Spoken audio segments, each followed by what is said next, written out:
Señores y señores, bienvenidos al desarrollo de la presente clase correspondiente al área de ciencias sociales. Bienvenidos a cada uno de ustedes. Iniciamos el desarrollo de estas actividades, tomando en cuenta que por diversas circunstancias, el sábado 15 y el 22 de abril, obviamente no tuvimos asistencia por diversas circunstancias y obviamente por las fiestas de la ciudad de Riobamba, por lo que vamos a iniciar con el contenido de los dos temas correspondientes a los dos últimos temas correspondientes a esta unidad. Vamos a ver en primera instancia la democracia. Vamos a ver en qué consiste la democracia. La democracia es un término que se utiliza demasiado dentro de las sociedades, no solamente a nivel del Ecuador, sino también a nivel mundial. Y sí, utilizamos bastante esta terminología acerca de la democracia. Vamos a ver cuáles son las características primordiales de la democracia, teniendo en cuenta que nosotros habíamos hablado en temas anteriores, en clases nosotros habíamos visto que estos procesos democráticos ya empezaron a desarrollarse a inicios de las primeras civilizaciones, de los primeros imperios, y este término se acuña por primera vez, especialmente en Grecia, con los griegos. De ahí nace la democracia. Vamos a iniciar viendo la democracia, del latín tardío democratia y del griego democratia, es una forma de organización social y política que atribuye la titularidad del poder al conjunto de la ciudadanía, eso quiere decir al pueblo.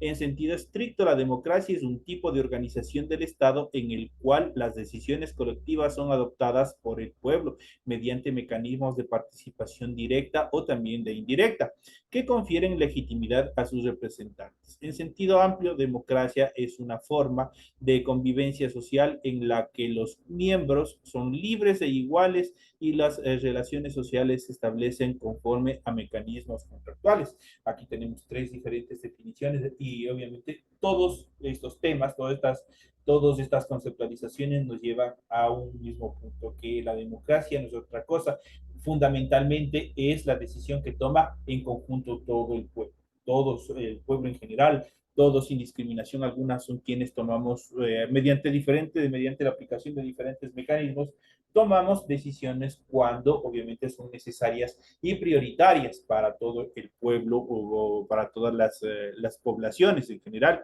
las agrupaciones o los estados. El especialista en derechos humanos Israel Prieto ha definido la democracia como: la democracia no es elegir representantes, la democracia es que todos los ciudadanos decidan directamente todos los asuntos públicos, todos los jueces, todos son legisladores, todos son contralores. La democracia se puede definir a partir de la clasificación de las formas de gobierno realizado por Platón primero y Aristóteles después en tres tipos básicos. En primera instancia, la monarquía. ¿Qué era la monarquía? Era el gobierno solamente de una persona lideraba y gobernaba todos los estados. La aristocracia, el gobierno de los mejores para Platón, de los menos para Aristóteles, democracia, gobierno de la multitud para Platón y de los más para Aristóteles. Prácticamente tenemos esta hegemonía en cuanto a la determinación de todos los estados de la democracia, como se fue también evolucionando desde la monarquía, el gobierno de uno solo, posteriormente la aristocracia, el gobierno supuestamente entre comillas de los mejores, y la democracia como tal, el gobierno de la multitud, de las multitudes, de todo el pueblo, de los más, tanto para Platón como Aristóteles. Hay democracia directa o representativa cuando las decisiones políticas son adoptadas por personas reconocidas por el pueblo como sus representantes. Es una de las partes fundamentales en cuanto a la determinación de la democracia. Nosotros aquí podemos ver el ejercicio de la democracia, que por lo general siempre lo hacemos de acuerdo a la estructuración de las leyes electorales. Las personas que tienen el voto facultativo, que son de 15 hasta los 18 años, y el voto obligatorio de los 18 años en adelante. Ahí tenemos nosotros la determinación, cómo nosotros podemos ejercer la democracia. Hoy en día, democracia participativa o la democracia participativa cuando se aplica un modelo político que facilita a los ciudadanos su capacidad de asociarse y organizarse de tal modo que puedan ejercer una influencia directa en las decisiones públicas, o cuando se facilita a la ciudadanía amplios mecanismos plebiscitarios o consultivos. Cuando se hace una consulta popular, ahí existe una democracia participativa. Todos los ciudadanos dentro de nuestro Ecuador estamos aplicando una democracia participativa. Nosotros somos libres de escoger la ideología, el partido, el movimiento político al cual tenemos afinidad. De acuerdo a eso, desarrollamos también el ejercicio de nuestro voto para elegir a la persona de la tendencia que nosotros creyéramos como conveniente. Entonces ahí tenemos una organización participativa. Existen muchas, dentro de estas características, existe una influencia directa en las decisiones públicas, cuando se faculta al ciudadano amplios mecanismos plebiscitarios, que es el plebiscito, el ejercicio del voto, y también consultivos, cuando se hacen las famosas consultas populares. Ahí nosotros estamos eligiendo, estamos aplicando todo este proceso de democracia participativa. Finalmente, hay democracia directa cuando las decisiones son adoptadas directamente por los miembros del pueblo mediante plebiscitos y referéndums vinculantes, elecciones primarias, facilitación de la iniciativa legislativa popular y votación popular de leyes, conceptos que incluya la democracia líquida. Ahí nosotros tenemos otro modelo de democracia. La democracia aparece por primera vez en muchas de las civilizaciones antiguas que organizaron sus instituciones sobre la base de los sistemas comunitarios e igualitarios tribales. Esto quiere decir una democracia tribal.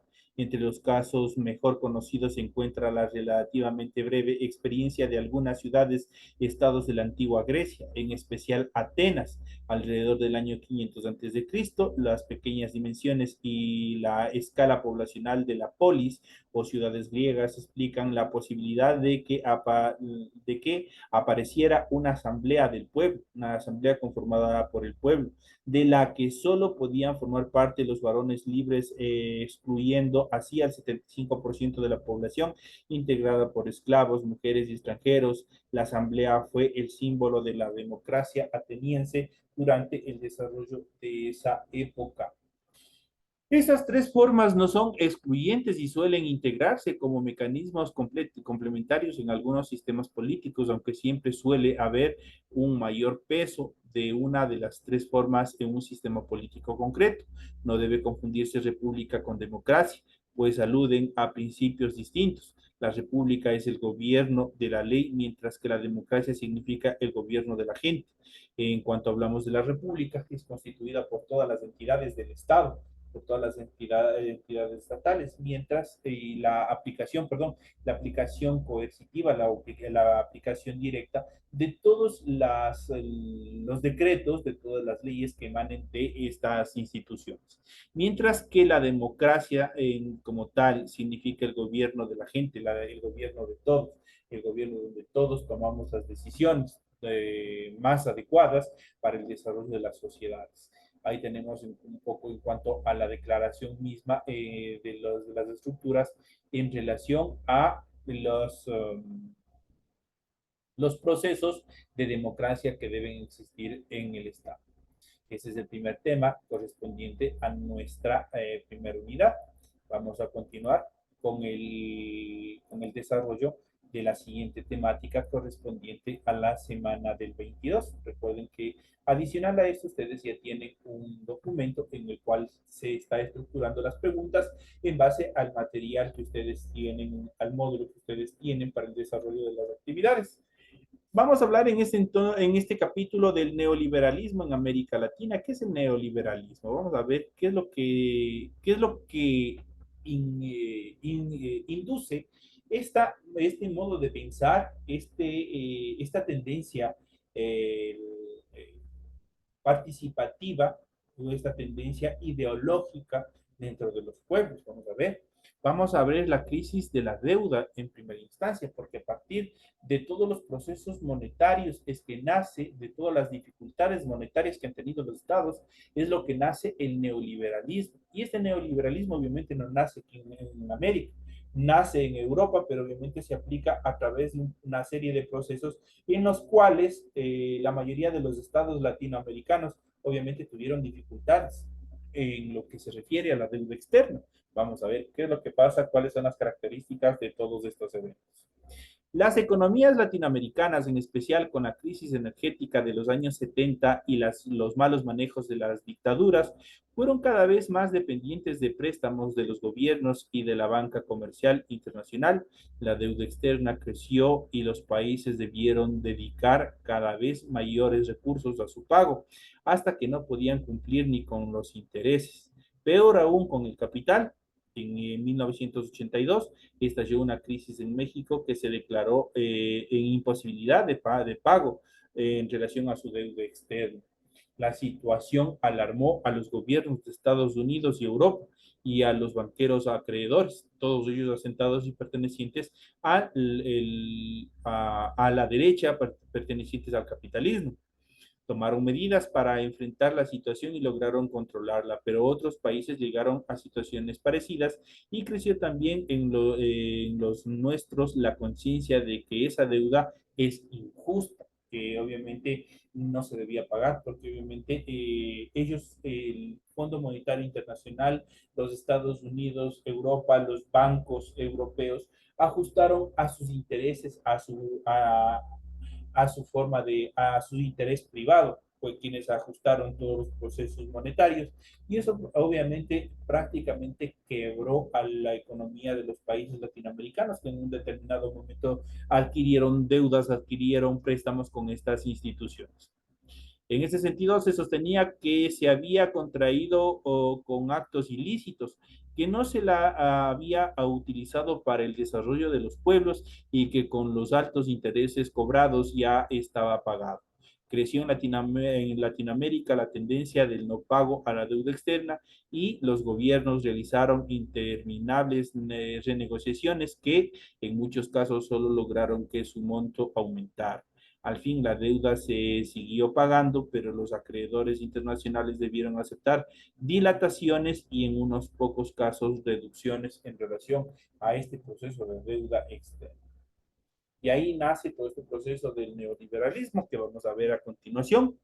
Frente al estancamiento económico de los países capitalistas desarrollados, ocurrió en los años 60, surgió una tendencia que propugnaba reformas a la economía y también a la estructura del Estado para dejar libres a las fuerzas del mercado y permitir el crecimiento económico. En este sentido, el neoliberalismo revivió varias tesis de los clásicos de la economía política de finales del siglo XVIII e inicios del siglo XIX. Se volvió dominante en los ámbitos del poder internacional y medios de opinión pública de los países, desde los más poderosos hasta la mayoría de los más pequeños del mundo. Bajo su influencia se pusieron en marcha políticas que apuntaban al ajuste económico, la eliminación de subsidios y la reducción de los servidores públicos, así como la privatización de la mayoría de las empresas estatales. El neoliberalismo predominó en el mundo hasta finales del siglo XX. Las políticas neoliberales alentadas por el Fondo Monetario Internacional, en sus siglas de FMI, y otros organismos lograron a veces estabilizar monetaria y la estabilización monetaria, perdón, y la reducción de la inflación, pero generaron profundas diferencias entre ricos y pobres. Creció esa brecha, obviamente porque el neoliberalismo protegía el bien particular, el bien privado y obviamente dejaba a la clase media hacia abajo, les dejaba obviamente consumidos en la pobreza. Al mismo tiempo que amplios sectores de la población fueron lanzados a la pobreza extrema, tales como obviamente este proceso obviamente fue negativo para la población, especialmente para los pobres, la clase media y los pobres. Obviamente solo las leyes que implementaron, los reglamentos que implementaron, esto buscó beneficios de las personas que tenían grandes capitales dentro del Estado y obviamente a las personas pobres, obviamente es a través de la implementación de impuestos, a través de la eliminación de programas sociales. Dentro del neoliberalismo automáticamente se eliminaron todo tipo beneficios en relación del pueblo a programas sociales, tales como la educación, la salud, fue totalmente reducido y para todos estos sectores pasaron a manos del sector privado, a manos de empresarios. Y esto afectó notablemente a la población, especialmente a la población menos privilegiada dentro de la sociedad. En cuanto al neoliberalismo en Latinoamérica, frente a la crisis de la deuda, se profundizaron en América Latina las políticas neoliberales con sus medidas de ajuste económico, de reducción de las áreas estatales y venta de las empresas públicas para poder pagar la deuda, igual que en las economías del primer mundo.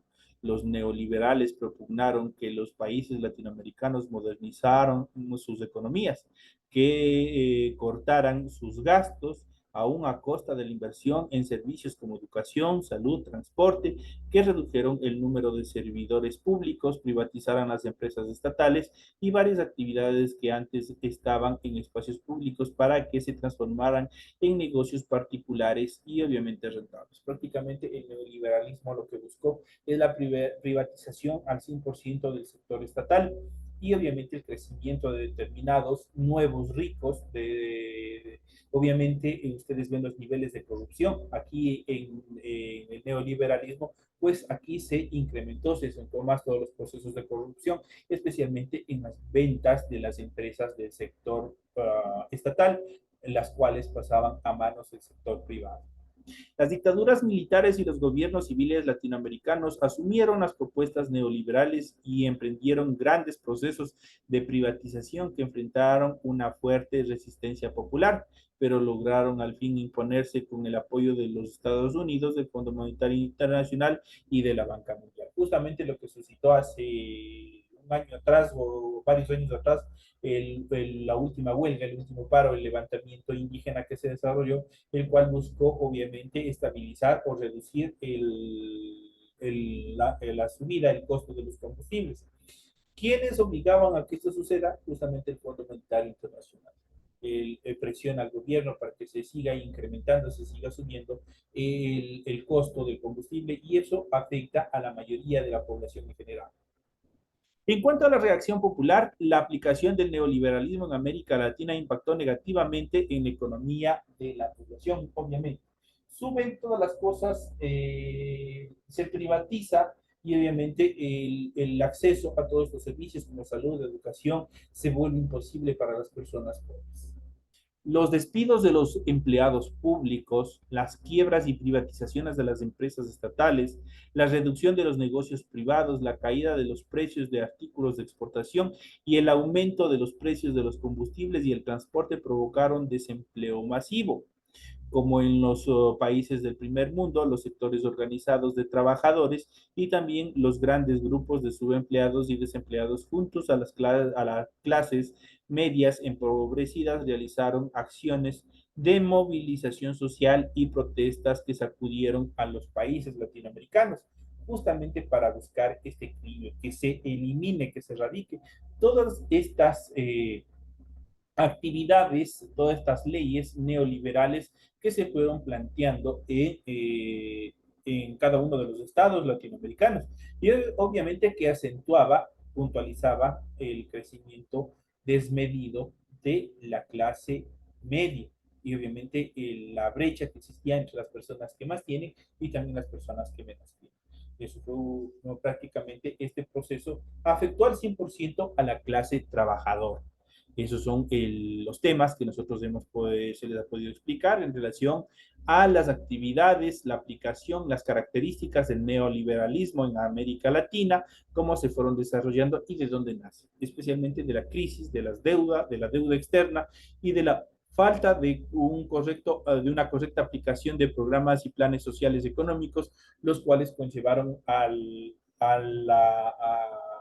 reestructuración del neoliberalismo, que ya su idea, su estructura ya estaba en Europa totalmente fenecida, pero obviamente que acá en América Latina, dadas las condiciones, se buscó nuevamente implementar este modelo económico, obviamente que resultó desastroso para la economía de la mayoría de la sociedad en general. Estos son los temas que nosotros hemos visto, hemos analizado en el desarrollo de este tema. Prácticamente son dos temas en relación a los días 15 al sábado 15 y el sábado 28 de abril.